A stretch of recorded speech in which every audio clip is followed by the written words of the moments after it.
എല്ലാവർക്കും നമസ്കാരം. ഡയറക്ഷൻ ലേണിംഗിന്റെ കറണ്ട് അഫയേഴ്സ് സെഷനിലേക്ക് സ്വാഗതം. സെപ്റ്റംബർ 8 ലോക സാക്ഷരതാ ദിനം. എല്ലാവർക്കും വിദ്യാഭ്യാസം നേടേണ്ടതിന്റെ ആവശ്യകത മുന്നിൽ കണ്ട് കേരളം വർഷങ്ങൾക്ക് മുൻപേ തന്നെ ഏറ്റെടുത്ത് വികസിപ്പിച്ചതാണ് സമ്പൂർണ്ണ സാക്ഷരതാ പദ്ധതി.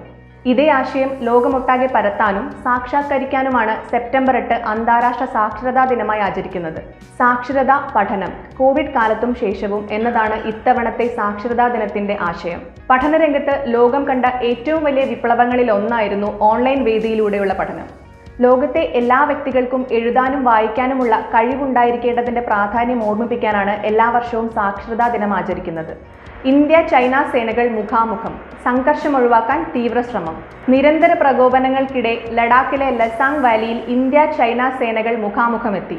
സംഘർഷം ഒഴിവാക്കാനായി ആശയവിനിമയം തുടരുകയാണെന്ന് കരസേന അറിയിച്ചു. അതിർത്തിയിൽ ഇന്നലെ ചൈനീസ് സൈന്യം വെടിയുതിർത്തതായി ഇന്ത്യ വ്യക്തമാക്കിയിരുന്നു. കിഴക്കൻ ലഡാക്കിൽ LACയോട് ചേർന്ന് ചൈന പ്രകോപനമുണ്ടാക്കിയതായും സൈന്യം വ്യക്തമാക്കി. പാങ്കോങ് തടാകത്തിന്റെ തെക്കൻ മേഖലയിലാണ് നിലവിലത്തെ സ്ഥിതി കൂടുതൽ വഷളാകും വിധം ചൈനയുടെ ഭാഗത്തു നിന്നും പ്രകോപനമുണ്ടായത്. സംഘർഷം ഒഴിവാക്കാൻ സംയുക്ത നീക്കം വേണമെന്ന് ഇരു രാജ്യങ്ങളുടെയും പ്രതിരോധ മന്ത്രിമാർ തമ്മിൽ ധാരണയിലെത്തിയിരുന്നു. ഇന്ത്യ ചൈന വിദേശകാര്യ മന്ത്രിമാർ ഷാങ്ഹായ് സഹകരണ സംഘത്തിന്റെ സമ്മേളനത്തിനിടെ മോസ്കോയിൽ ചർച്ച നടത്തുന്നുണ്ട്. കേരളത്തിന് അഭിമാനമായി 98-കാരി കാർത്തിയായനിയമ്മ.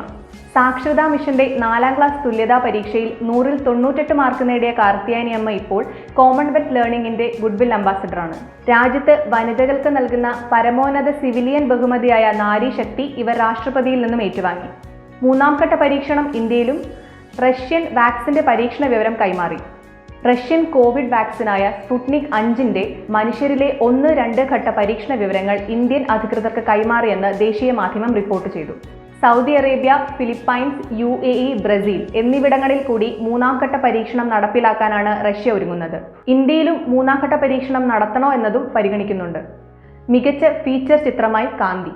8ാമത് ഇന്ത്യൻ സിനി ഫിലിം ഫെസ്റ്റിവലിൽ മികച്ച ഫീച്ചർ ചിത്രമായി കാന്തി തിരഞ്ഞെടുക്കപ്പെട്ടു. ആദിവാസി ജീവിതങ്ങളുടെ പശ്ചാത്തലത്തിൽ നിർമ്മിച്ച ഈ ചിത്രത്തിന്റെ സംവിധാനം അശോക് നാഥാണ് നിർവഹിച്ചിരിക്കുന്നത്. വിവിധ വിഭാഗങ്ങളിലായി 60 രാജ്യങ്ങളിൽ നിന്ന് 460ഓളം ചിത്രങ്ങളിൽ കാന്തി മാത്രമാണ് നാമനിർദ്ദേശ പട്ടികയിൽ ഉൾപ്പെട്ട മലയാള ചിത്രം.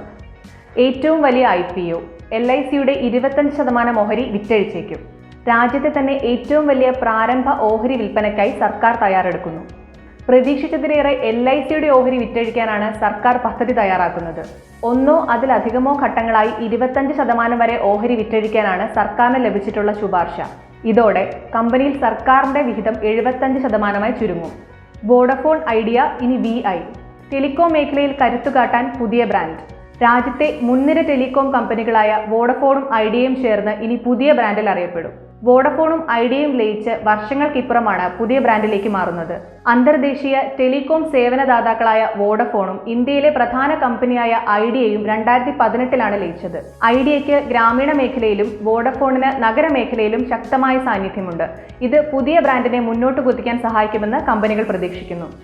ഇന്നത്തെ കറണ്ട് അഫയേഴ്സ് ഇവിടെ അവസാനിച്ചിരിക്കുന്നു. എന്നുമുള്ള അപ്ഡേറ്റ്സിനായി ഞങ്ങളുടെ ചാനൽ സബ്സ്ക്രൈബ് ചെയ്യൂ. ഇനി പ്രേക്ഷകർക്കുള്ള ചോദ്യം: OTT പ്ലാറ്റ്ഫോമിൽ പുറത്തിറങ്ങിയ ആദ്യ മലയാള ചിത്രം ഏത്? Option A See You Soon, option B സൂഫിയും സുജാതയും, option C Minnal Murali and option D Forensic. നിങ്ങളുടെ ഉത്തരം കമന്റ് ബോക്സിൽ പോസ്റ്റ് ചെയ്യൂ. പൊതുവിജ്ഞാനം വർദ്ധിപ്പിക്കൂ.